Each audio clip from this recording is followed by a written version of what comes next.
Enfermeira-chefe Karen com um taser. A enfermeira-chefe, portando um taser, é uma história extensa e aqui está uma versão mais concisa. Fui hospitalizado há algumas semanas na ala de observação após sofrer uma convulsão transitória. Evitei escrever sobre isso antes, pois é um gatilho para meu transtorno de estresse pós-traumático. Estou na frente do posto de enfermagem, separado por uma cortina à prova de som. Inicialmente, tudo estava tranquilo, mas por volta das 23h30 começaram a surgir gritos e batidas vindas do quarto de outro paciente, chamado P1. No começo, pensaram que fosse um sacerdote budista lidando com questões espirituais do paciente, mas logo descobriram que era apenas um amigo barulhento. A enfermeira-chefe finalmente pediu que o amigo saísse e ele foi embora extremamente irritado. O amigo continuou ligando para o telefone do hospital para expressar sua insatisfação, mantendo todos acordados. Eventualmente, a enfermeira-chefe desconectou o telefone da parede, após o que o amigo continuou ligando através de seu celular. Isso perturbou o ambiente e a enfermeira-chefe bloqueou o número de chamadas durante a noite, a fim de permitir que os demais pudessem dormir. Inconformado e também frustrado por estar sendo instruído por uma mulher, o amigo persistiu em importunar a enfermeira-chefe, que ameaçou com prazer. Depois de quase 1 hora, ele anunciou sua saída, pois não aceitava ser tratado dessa maneira. Seguranças o acompanharam para fora.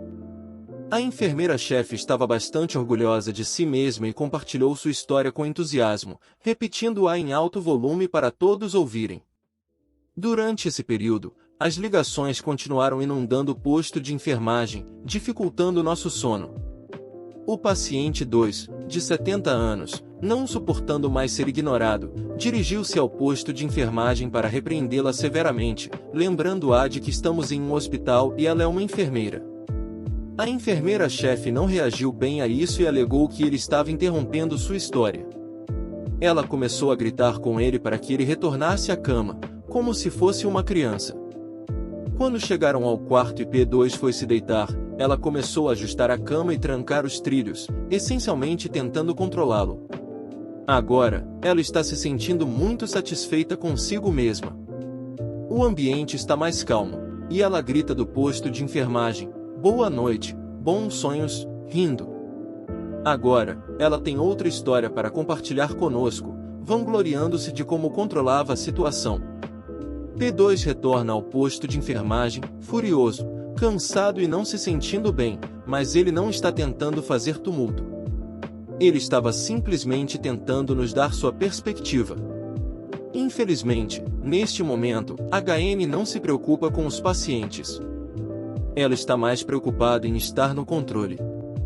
Em vez de acalmar P2, ela ameaça dar-lhe um choque elétrico se ele não voltar para a cama.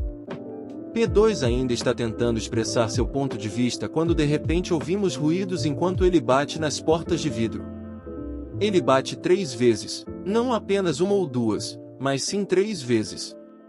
Nenhum segurança é chamado, pois não consideram que exista uma ameaça real. HN estava em uma missão para provar sua autoridade, o que apenas estendeu o tempo da história que todos precisam ouvir. Quando outra enfermeira apareceu para colocar P2 em uma maca, ela foi questionada sobre o motivo de ele ter sido eletrocutado. A resposta dela foi: "Ele estava sendo um incômodo, que Deus seja minha testemunha." Agora, é aproximadamente 1h15 depois, e a polícia está presente para relatar o incidente. HN começa a contar em voz alta para os policiais como ela manteve os pacientes disciplinados. Enquanto isso acontece, a enfermeira 2, N2, começa a contestar a versão de HN e os eventos que ocorreram. Ela não é inocente nisso. Gritos eclodem entre as duas enfermeiras sobre o que realmente aconteceu. Vale lembrar que estamos em um hospital por razões de saúde, e a polícia está questionando os pacientes sobre o ocorrido. HN e N2 estão envolvidas em uma discussão intensa e imutável sobre o que realmente aconteceu. As campainhas começam a tocar nos quartos dos pacientes na tentativa de acalmá-las, mas não surte efeito. Uma mulher ao meu lado, paciente 3, com 67 anos, liga 2 vezes para tentar acalmá-las. Frustrada por não fazer progresso, ela liga uma terceira vez, pedindo ajuda para ir ao banheiro. Enfermeira 3 entra em seu quarto e diz: "Você não precisa ir ao banheiro." Paciente 3 responde: "Eu preciso, senão vou fazer xixi na cama." A resposta da enfermeira 3: "Então faça xixi na cama. Não precisa ir." Parece que ela só quer criar confusão no posto de enfermagem.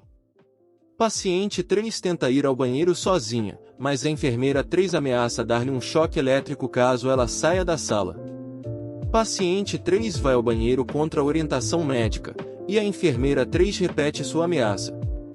Para quem quiser ir ao banheiro, levará um choque elétrico. Isso não era mais seguro.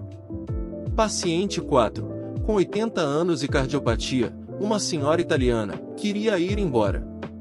Ela já tinha aguentado o suficiente. Agora, são quase 4 da manhã, e todos estamos implorando por algum descanso. Para deixar claro, todos nós compartilhamos nossas idades ao reclamar do barulho, na esperança de que a equipe entenda a razão para nossa inquietude. Quando a enfermeira começou a se preparar para sair da cama, a enfermeira 4, que fala italiano, a consolou em sua língua nativa, implorando para que ela não fosse embora. Ela estava doente e ainda precisava dever dinheiro ao hospital. Então, N4 relatou à enfermeira-chefe o que tinha conversado com P4. Agora, não tenho certeza se N4 esqueceu que B4 sabia falar inglês, mas a paciente claramente ouviu quando N4 disse: "Eu disse a ela que ela estava louca por querer ir embora." Pelo que entendi, a paciente não interpretou isso de forma negativa. Ela estava apenas reiterando o que tinha acontecido. No entanto, compreendi completamente a frustração da mulher. Enquanto N4 tentava acalmar a situação novamente, HN entrou na sala e disse: "A P4, saia do meu hospital agora. Você está acordando todos os pacientes aqui. Isso é um hospital." HN parecia confusa, achando que eram os pacientes que estavam nos mantendo acordados. Enquanto N4 tentava explicar, HN insistentemente dizia: "Apenas deixe meu hospital", como se fosse a dona, expulsando essa mulher por incomodar os outros pacientes. P4 chamou um Uber e foi embora, eram quase 5 da manhã.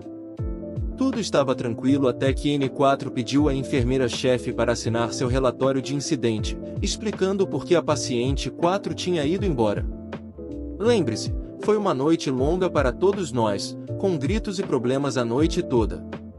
HN disse: "Eu não vou assinar isso." N4 respondeu: "Foi o que aconteceu. Você disse para ela ir embora." HN insistiu: "Mas eu não vou assinar com isso escrito aí." N4 foi direta: "Se você assinar isso, eu desisto." HN então questionou: "Se eu assinar isso, você vai pedir demissão?" N4 respondeu: "Nesse momento, é o mínimo que posso fazer por aquela paciente para corrigir isso." HN finalmente assinou o relatório de incidente e N4 desistiu na hora. Foi uma noite infernal. Às 6h30 da manhã, trouxeram-me remédios para o coração. Elas ainda estavam me confundindo com outro paciente e pensaram que eu ficaria mais uma noite. Isso me afetou profundamente. Meu transtorno de estresse pós-traumático estava sob controle, e nunca imaginei que pioraria estando em um hospital. Estou escrevendo este post na esperança de que, ao compartilhar isso, possa melhorar. Já escrevi ao hospital sobre isso, mas não obtive resposta. Gostaria de saber o que acontecerá com o hospital após toda essa confusão, porque a situação não vai acabar bem. Esse foi o vídeo de hoje, espero que tenham gostado. Não esqueça de deixar o like e comentar.